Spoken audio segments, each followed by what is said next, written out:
박완서 작가의 작품 자전거 도둑. 수나미는 청계천 세운상가 뒷길의 전기용품 도매상의 꼬마 점원이다. 수나미란 어엿한 이름이 있는데도 꼬마로 통한다. 16살이라지만 볼은 아직 어린아이처럼 토실하니 붉고 눈속이 깨끗하다. 숙성한 건 목소리뿐이다. 제법 굵고 부드러운 저음이다. 그 목소리가 전화선을 타면 점잖고 떨떠름한 묽은이 목소리로 들린다. 이 가게에는 변두리 전기상해나 전공들로부터 걸려오는 전화가 잦다. 수나미가 받으면 주인 영감님이십니까? 하고 깍듯이 존대를 해온다. 아닙니다. 꼬마입니다. 수나미는 제가 무슨 큰 실수나 저지른 것처럼 황공해하며 볼까지 붉어진다. 자식, 새벽부터 재수없게 누굴 놀려? 너 이따 두고 보자. 이런 호령이라도 들려오면 수나미는 우선 고개를 움츠려 알밤을 피하는 신용부터 한다. 설마 전화통에서 알밤이 튀어나올 리는 없는데 말이다.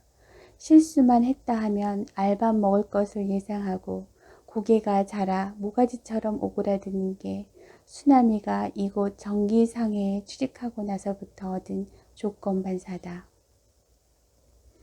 이곳 단골 손님들은 우락부락한 전공들이 대부분이어서 성질들이 거칠고 급하다. 자기가 요구하는 것을 수나미가 빨리 알아듣고 척척 챙기지 못하고 조금만 어릿어릿하면 짜식 하며 사정없이 밤송이 같은 머리에 알밤을 먹인다. 수나미는 그 숱한 전기용품 이름을 척척 알아들을 수 있을 만큼 일에 익숙해질 때까지 숱한 알밤을 먹었다. 그런데 일에 익숙해진 후에도 수나미는 심심찮게 까닭도 없는 알밤을 얻어먹는다. 이 거친 사내들은 그런 짓궂은 방법으로 수나미를 귀여워하는 것이다. 예쁜 아이를 보며 물어뜯어 올려놓고 마는 사람이 있듯이 이 사내들은 그런 방법으로 수나미에게 애정 표시를 했다. 자식 잘 잤냐?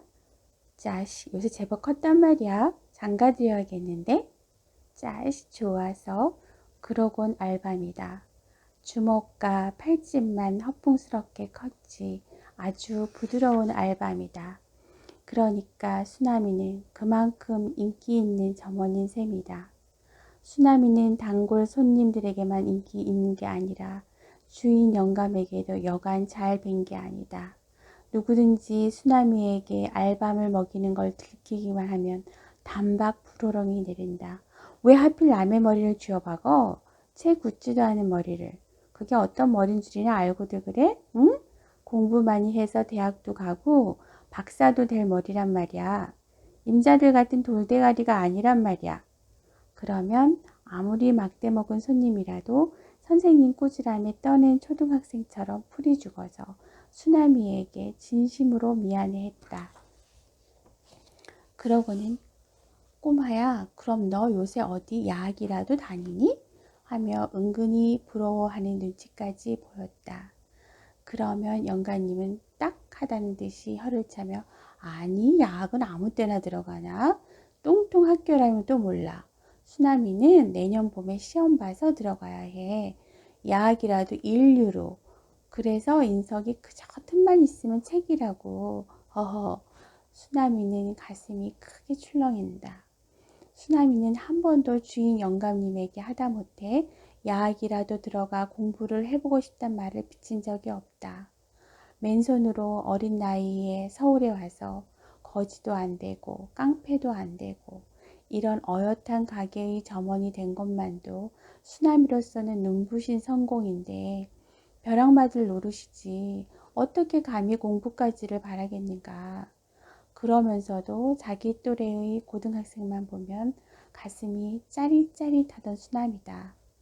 처음 전기용품이 시급이 서툴러 시험을 하다 뚝 하면 손끝에 감전이 되어 짜릿하며 화들짝 놀랐던 것처럼 고등학교 교복은 수나미의 심장에 짜릿한 감전을 일으키며 가슴을 온통 마구 휘저는 이상한 힘이 있었다.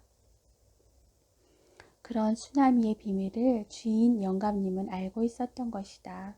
수나미는 부끄럽고도 기뻤다. 그래서 수나미는 내년 봄에 시험 봐서 들어가야 해.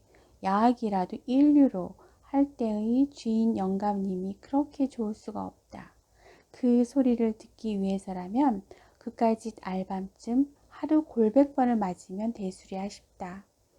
그런 소리를 자기를 위해 해주는 주인 영감님을 위해서라면 뼈골이 부서지게 일을 한들 눈꽃만큼도 억울한 것이 없을 것 같다. 월급은 좀 짜게 주지만 그 감미로운 소리를 어찌 후한 월급에 비이겠는가. 수나미의 하루는 눈코뜰 새 없이 고단하지만 행복하다. 내년 봄은 올 봄보다는 멀지만 오기는 올 것이다. 그리고 영감님이 잘못 알아서 그렇지 시험 볼 때는 봄이 아니라 겨울이다. 겨울은 봄보다 이르다. 수나미는 온종일 눈코 뜰 새 없이 바쁘게 일을 하고 밤에는 가게방에서 숙직을 한다. 꾀재재한 다우다 이불에 몸을 휘감고 나면 방바닥이야 차건 더욱건 잠이 쏟아진다. 그럴 때 인석은 그저 틈만 있으면 책이라고 하던 주인 영감님의 목소리가 생생하게 들려온다. 수나미는 낮 동안 책은커녕 신문 한 귀퉁이 읽은 적이 없다. 도대체 그럴 틈이 없다. 점원이 적어도 3명은 있어야 해낼 가게 일을 혼자서 해내자니 여간 벅찬 것이 아니다. 그래도 수나미는 혹살당하고 있다는 억울한 생각 같은 것은 전혀 없다. 어쩌다 남들이 영감님에게 꼬마 혼자 데리고 벅차시겠습니다. 좀 큰 애 하나 더 쓰셔야죠. 영감님은 그런 소리를 제일 싫어한다. 벌레라도 씹어먹은 듯이 이상 야릇한 얼굴로 상대방을 흘겨보며 누가 뭐 더 사람 쓰기 싫어 안 쓰나? 어디 사람 같은 놈이 있어야 말이지. 깡패놈이라도 걸려들어봐. 우리 수나미가 물든다고. 이런 순진한 놈일수록 구정물 물들기 쉽거든. 얼마나 고마운 주인 영감님인가. 이런 고마운 어른을 위해 그까지 세 사람이 할 일 혼자 못할까 하고 양팔의 근육이 팽팽히 긴장한다. 그런 고마운 어른이 보지도 않는 책을 틈만 있으면 본다고 남들에게 자랑을 한 뜻은 밤에라도 잠만 자지 말고 열심히 공부해 두라는 뜻일 것이다. 수나미가 그렇게 풀이한 것이다. 그런 생각을 하면 눈이 말똥말똥해지며 잠이 저만큼 달아난다. 혹시나 하고 보따리 속에 찔러가지고 온 중학교 때 교과서랑 고등학교까지 다닌 형이 쓰던 참고서 나부랭이를 이렇게 유용하게 쓸 줄은 정말 몰랐었다. 책이라야 통틀어 그것뿐이다.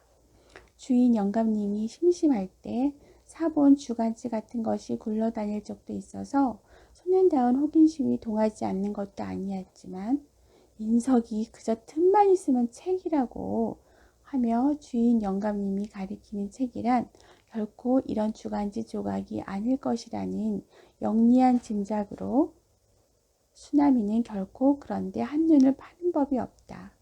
시간이 아까워서라도 그렇게는 할 수 없다. 가게를 닫고 샘을 맞추고 주인댁 식모가 날라온 저녁을 먹고 나서 혼자가 될 수 있는 시간은 거의 11시경이다. 그때부터 공부라고 해야 되는 것이다. 그러고도 수나미는 이 동네 가게의 누구보다도 먼저 일어나야 하는 것이다. 수나미의 부지런함은 이 근처에도 평판이 자자했다. 제일 먼저 가게 문을 열고 물뿌리개로 골목길에 물을 뿌리고는 긴 골목길을 남의 가게 앞까지 말끔히 쓸고 나서 가게 앞 물건 먼지를 털고 어떻게 하면 보기 좋을까 연구를 해가며 다시 진열을 하고 제 몸단장까지 개운하게 끝내준다. 그제야 주인 영감님이 나온다.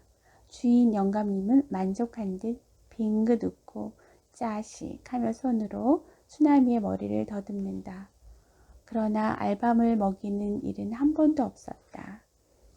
따뜻하고 큰 손으로 머리를 빗질하듯 두어 번 쓸어내려 주고는 부드러운 볼로 해서 둥근 턱까지를 큰 손바닥에 한꺼번에 감쌌다가는 다시 한번 짜식 하고 놓아준다. 수나미는 그 시간이 좋다. 그래서 남보다 일찍 일어나야 하는 것이다.